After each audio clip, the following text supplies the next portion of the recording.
Welcome to Shaped by Faith with your host, Theresa Rowe. To find out more about Shaped by Faith and Theresa Rowe, please visit shapedbyfaith.com or visit the YouTube channel, Facebook, or Instagram. And now, here is Theresa Rowe. Welcome to Shaped by Faith, where we shape our bodies and hearts for God's purposes. I'm your host, Theresa Rowe, and I have a super special guest on Shaped by Faith today from Scotland. Her name is Klara, and I'm going to have you pronounce your name, or say your name for us, okay? So, sure. Klara Luczka Hanzalová. So yeah, I would have messed that up totally. So I'm so glad you're with us and that you said your name so I didn't have to say it. But you are an emerging writer. I looked at your information, like how amazing is God in your life? You're a writer of historical fiction, psychology graduate, and you're based in Glasgow, Scotland, born to Polish parents. And so you grew up moving between France and Poland and the US. I mean, wow, what an adventure. So your bio says that through these experiences and the life that you've lived, that you've discovered that your heart would always be most attached to the city of Warsaw. And so you spent 10 years there, immersed in its breathtaking history.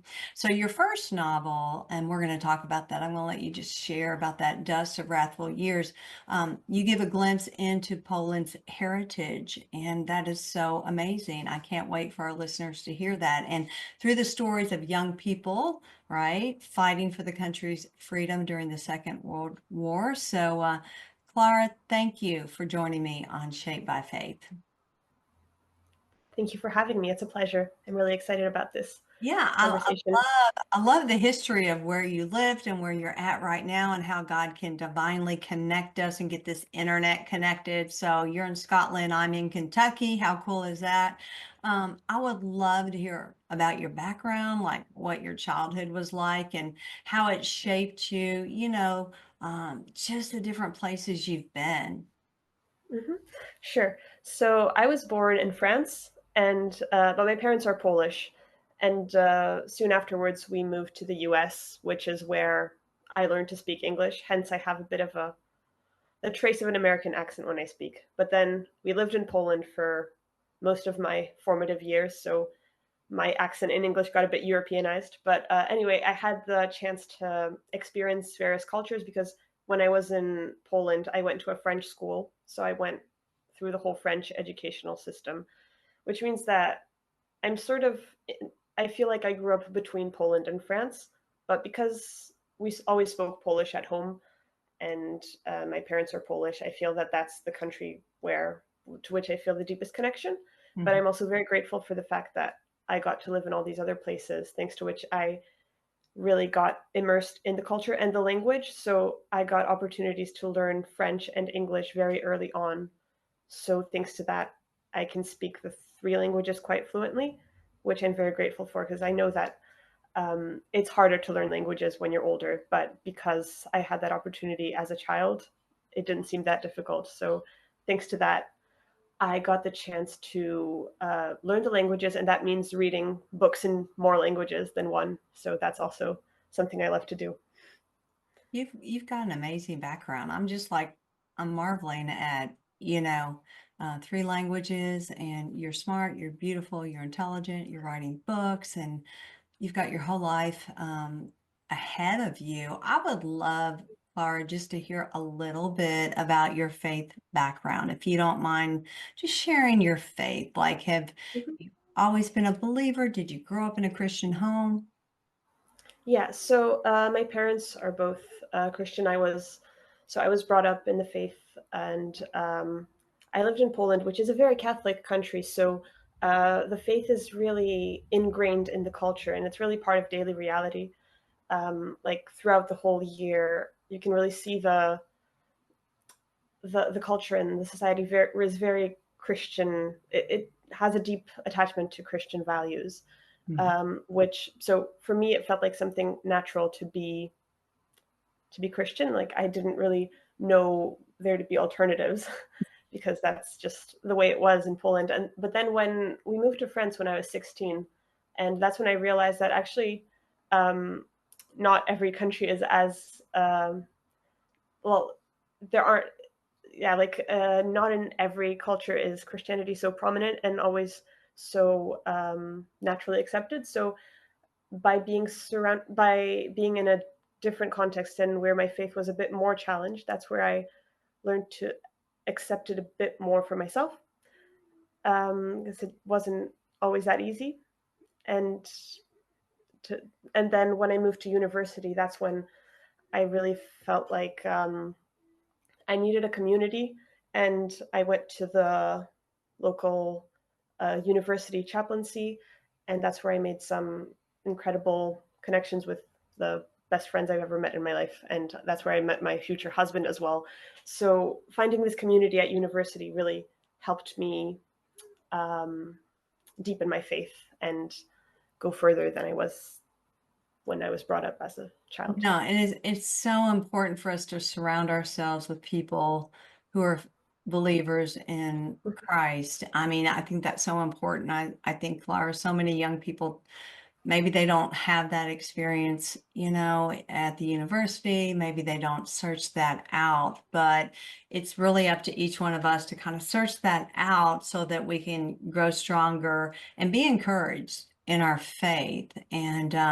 And we, as we mature, we're also supposed to be helping the younger and kind of mentoring and discipling them, coming alongside of them. So, you are blessed. God placed you in a position where you could search that out, and you found it. So the word says, when you search for God, you will find him, right? Mm-hmm.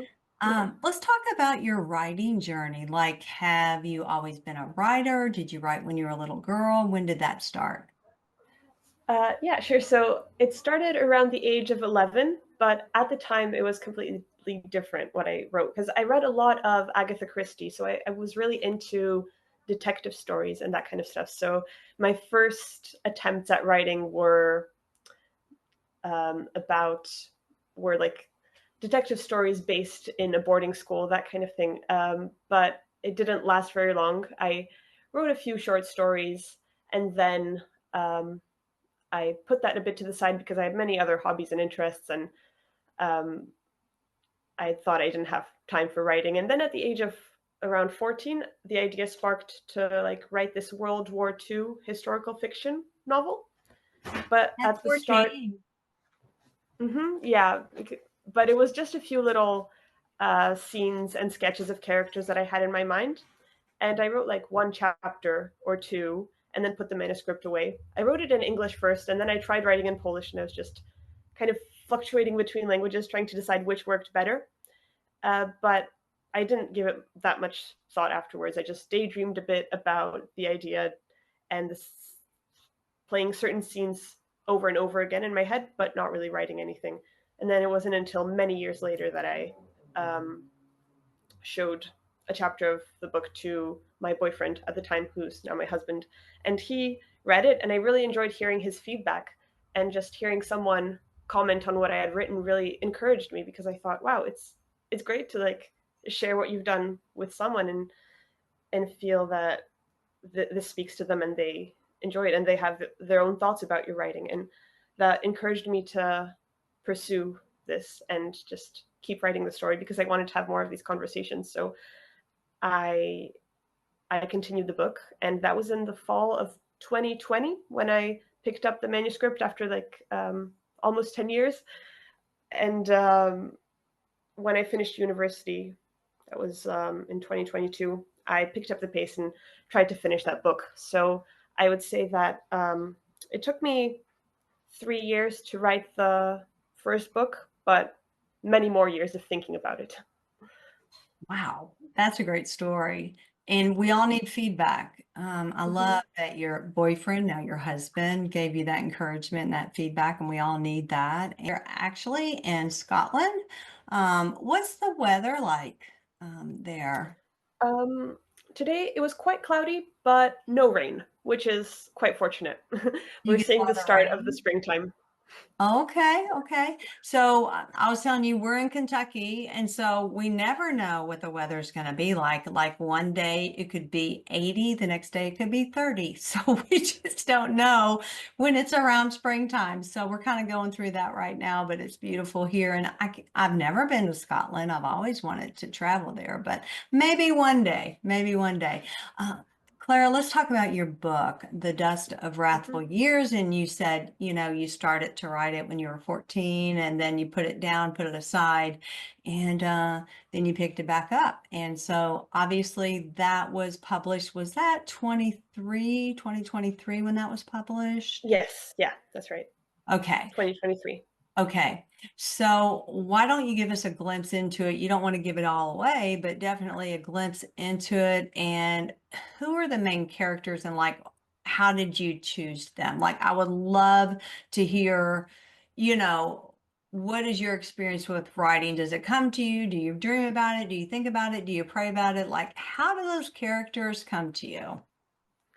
Right. So it's a World War II historical fiction set in Warsaw, and the main characters are young people who were scouts who joined the Polish resistance, and they're part of a generation that was born in the 1920s, which was soon after Poland regained its independence. And so they came of age at the start of the war during World War II. And for them, it was a bit of a shock because they thought that they were going to see their country being reborn and kind of gaining a new life after years of being under the dominion of other countries. And instead of that, the war broke out. So they got robbed of these dreams of freedom, and also their childhood suddenly disappeared. And I was really inspired to write this book. Actually, I first heard about these. I was inspired by a history class I had, or was it actually? It was a literature class, and I learned about a poet who lived in those times, and I really loved his poetry, and he really represented this generation and their anxieties and dreams, and really he embodied the idea of a generation that was shattered by wartime and how they were forced to rethink their lives because of the circumstances. And I was just very inspired by these stories. And I chose to talk about scouts because I myself was part of the scouting movement growing up. So I think that it's because of my personal experience, and I heard a lot of these stories of the heroes from the past and how they stood up to fight for Poland in the times of occupation during World War II. And it was just very inspiring to hear that despite their young age, they were ready to brave the circumstances. And it's these shared values. I think they really perfectly embody the love for God and country, which go hand in hand, and serving others.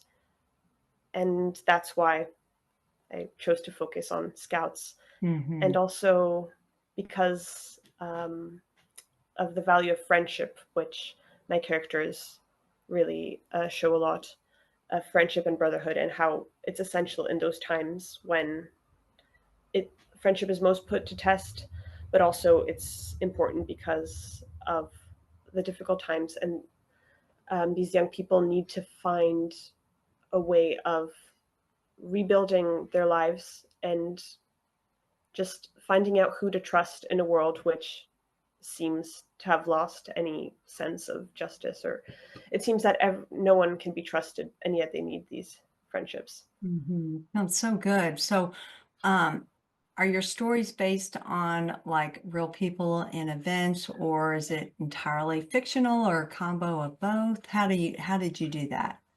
So it's a combination of both. My main characters are all fictional, Okay. but they're in a real world setting. So the events are fictionalized, of course, because it's a novel, but I tried to stay as faithful as possible to the reality of what occupied Warsaw looked like during World War II. Mhm. So I did some close research as to that. And there are some big events that actually took place to which I refer to in the book, Oh, but the details are fictionalized. And then some of the side characters, especially in the second part, are real people. So I do bring in quite a few real characters, but they're more on the side. So the focus is on fictional characters, but the main characters do intervene in life, which is sometimes makes things a bit tricky because you wonder how much artistic liberty you can have in fictionalizing real people, and it's always a bit of a question: am I going a bit too far in inventing new stories, or is it okay to allow myself a bit of freedom? yeah, I think as a writer, I think you have that freedom, especially it's Yeah. under historical fiction. You can take the liberty, but what do I know? I don't know. But that's Yeah. just my thoughts, especially if it's fiction, historical fiction. How does your Christian faith influence the way you write? Does it come into play with your writing? Um, so I think mainly the fact that I was brought up in a country where the faith is so deeply rooted in the culture, Mhm. um, that is really reflected in my writing because for these characters, living in a world where Christianity is part of daily life is normal. Mhm. And so I guess that's one point that that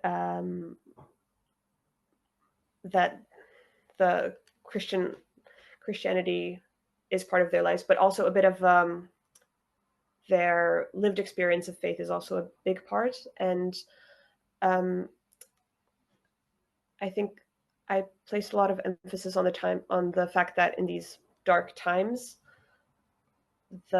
these people really needed the strength of their faith to persevere in what they were doing because they were risking their lives to fight in the resistance, Mm. and it Mhm. would have seemed like a hopeless mission if it weren't for their faith and the fact that they put their trust in the Lord.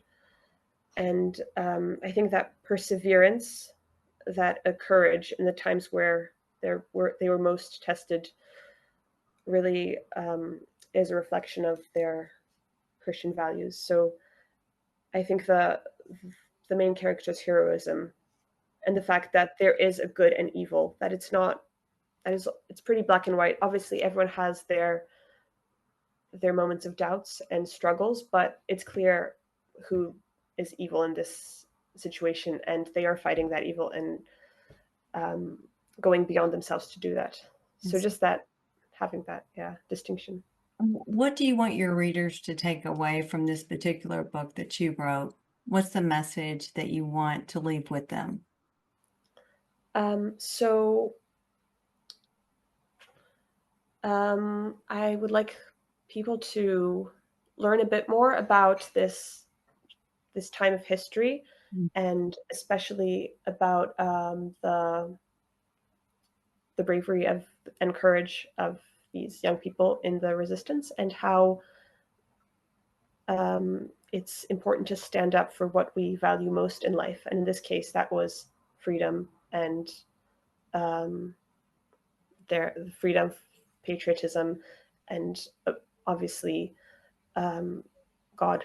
And just the fact that ultimately, even in the darkest and cruelest of times, there's always a bit of hope, and that evil never has the last word, and the light will always shine in the darkness. And so, my main heroes are supposed to represent this spark of light in a dark world.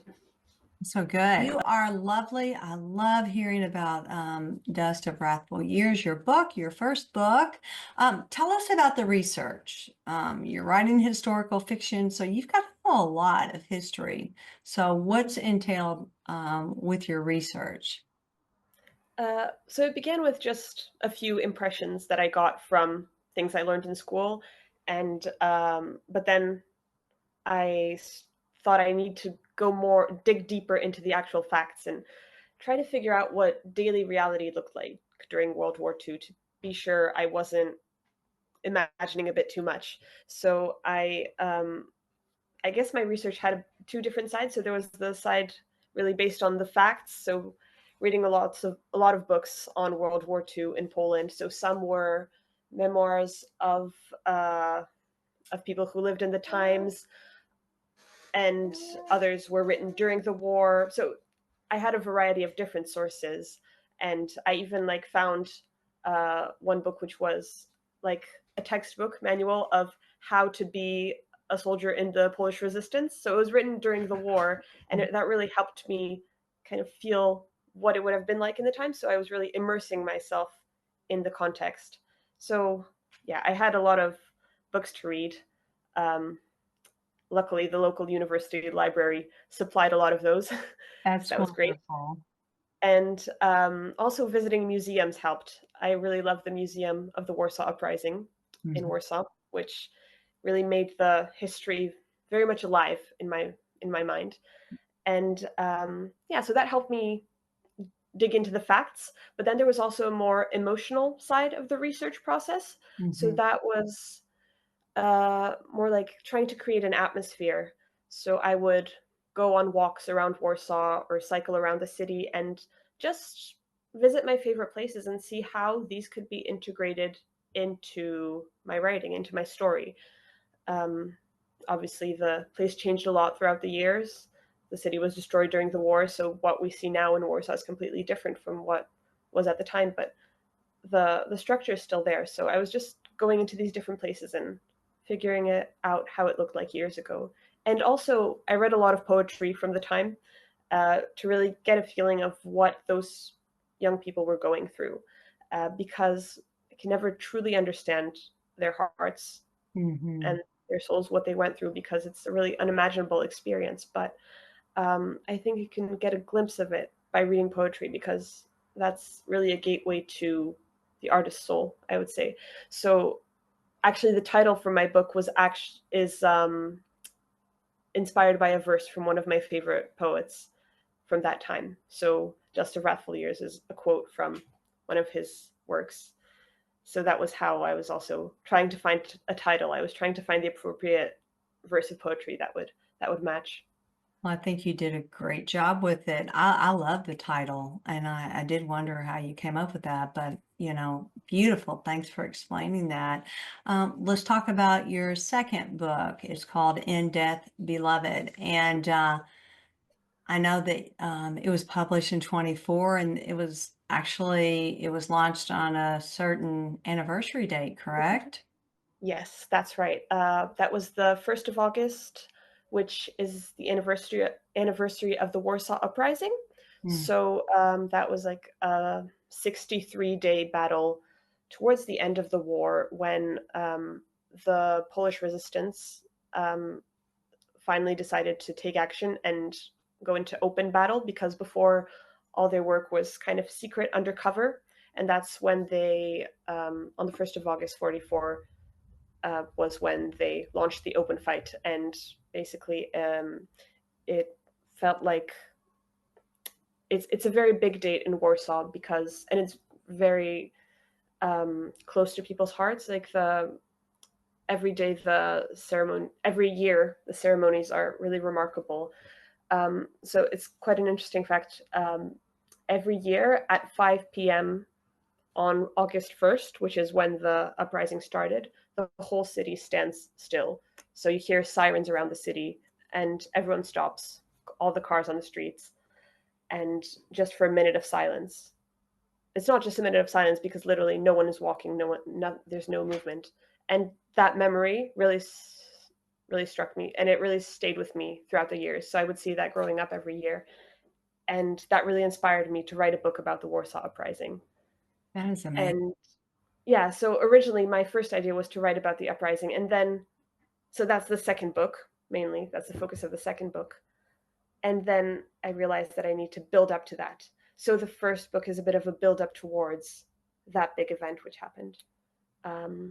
And I would say that this second book it might be a bit harder to go through as well, because unfortunately the uprising ended tragically, and I had to be faithful to history Mhm. and write the truth about what happened. And yet I tried to show that there were moments of victory and hope, Yeah. but ultimately it all led to the city's destruction. And that's why the second book was a bit harder to write emotionally. But yeah, it's also much closer to actual historical facts, I would say. Now, I know you're working on your third book, and I Mhm. know you told me you had a baby girl last year, Yeah. right? In Mhm. August. So how do you do that? You write, I mean, I know we have 7 adult grown children, 12 grandchildren. So I know, trying to balance that. How do you do that? We've only got like 30 seconds.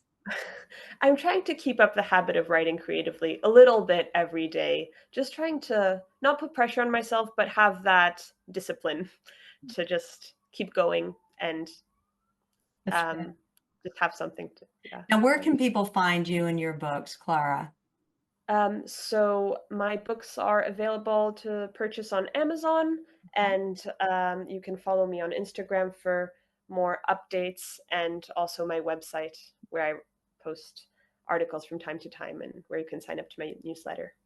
Okay. You are such a lovely guest. I want to thank you so much for being a guest on Shaped by Faith. And when your third book comes out, I want you to come back, okay, and talk Thank you. about it. You're welcome. And thank you for listening. I'm Theresa Rowe. Everyone have a blessed day. Bye. Thank you for listening to Shaped by Faith with Theresa Rowe. Remember to visit shapedbyfaith.com to find out more about workouts, the TV show, podcasts, blogs, Shaped by Faith products, and much more.